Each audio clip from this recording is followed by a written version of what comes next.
Baik, Assalamualaikum warahmatullahi wabarakatuh. Bib, Waalaikumsalam ya, warahmatullahi tersesat, astagfirullah. Perkenalkan Bib, nama saya Rian. Saya mau izin mau bertanya Bib. Ini kan temanya mengenai cinta ya Bib. Bagaimana kalau kita cinta dengan seseorang, ya, tapi terhalang oleh restu orang tua? Karena tergolong beda keyakinan, yang satu yakin NU, yang satu Muhammadiyah. Mohon maaf begitu Bib. Bagaimana tanggapan panjenengan Bib? Terima kasih. Wassalamualaikum warahmatullahi wabarakatuh. Bismillahirrahmanirrahim.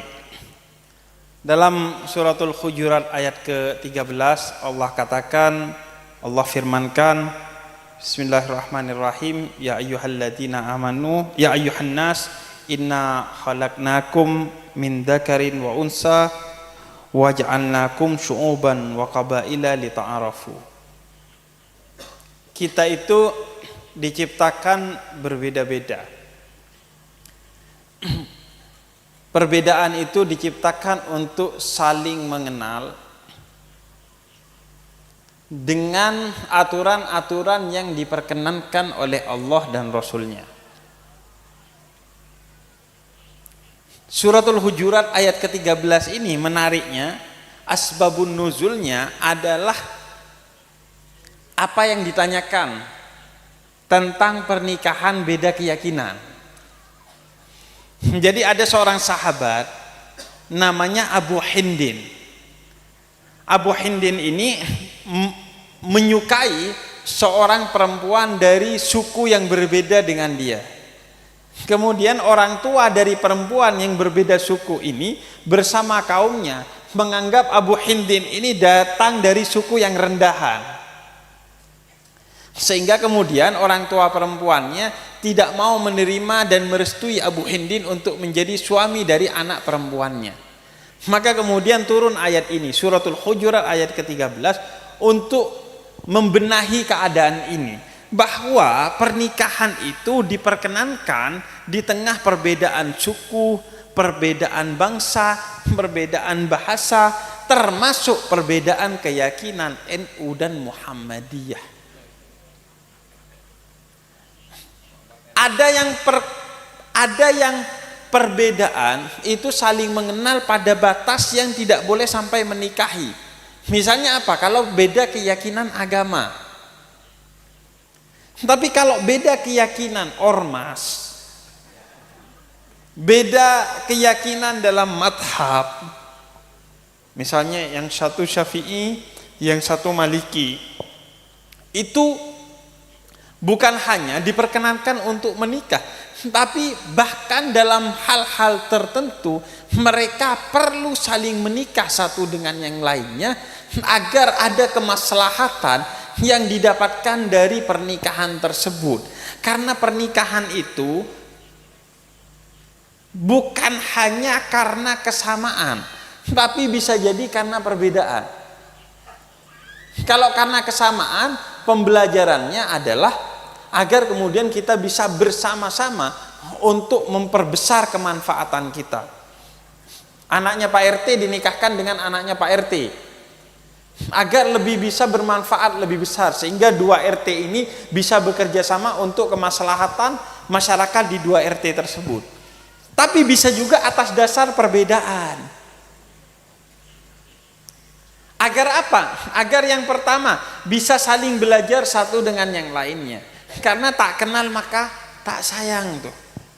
Berapa banyak orang itu membenci sesuatu karena dia tidak tahu tentang sesuatu itu sendiri. Ruangan di rumah kita, di belakang rumah, kalau nggak pernah dipakai, biasanya anak kita bilang, ruangan itu ada setannya. Kenapa? Karena nggak pernah dipakai. Karena kita nggak tahu ruangan itu, kemudian kita menyangka ada setan di ruangan itu. Maka beda keyakinan NU dan Muhammadiyah bukan hal yang tidak diperkenankan oleh Allah untuk menikah, tapi justru menikahlah agar saling belajar satu dengan yang lainnya, agar saling tahu NU itu dan Muhammadiyah itu sama-sama Islam. Hanya bedanya yang satu lahirnya di Jogja, karena lahir di Jogja urusannya itu sama budaya-budaya yang dulu aneh-aneh, sehingga mereka agak tegas untuk urusan budaya. Yang satu lahir di Jombang, karena konteksnya masyarakat tradisional, sehingga mereka sangat tradisional. Persis seperti madhab Hanafi itu lahirnya di kota, makanya seperti Muhammadiyah tuh modern. Sedangkan madhab Syafi'i, madhab Maliki itu lahirnya di pedesaan, makanya kecenderungannya seperti NU tuh tradisional. Jadi seharusnya memang saling menikah agar saling mengenal satu sama lain. Ada banyak keberkahan dari pernikahan yang berbeda seperti itu. Kami ini para habaib dulu ke Indonesia sengaja gak bawa perempuan agar menikah dengan orang Indonesia. Kenapa? Karena dengan begitu kita lebih mudah untuk berdakwah ke orang Indonesia. Akhirnya karena istrinya orang Jawa, belajar bahasa Jawa, pinter bahasa Jawa, dakwah di Jawa menjadi gampang karena kenal budayanya. Makanya Habib itu memanggil orang Jawa ahwal. Apa itu ahwal? Kata jamak dari hal. Apa itu hal? Paman. Kenapa? Karena semua Habib itu dulu ibunya orang asli Indonesia.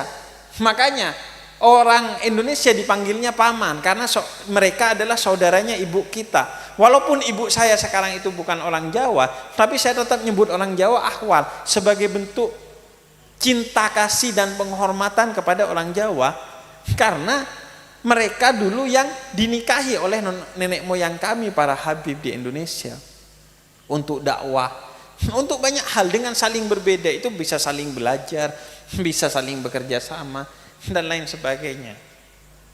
Jadi gak ada masalah. Dan orang tua itu sebaiknya tidak menghalangi anaknya untuk menikahi yang berbeda keyakinan kalau memang agama mereka baik.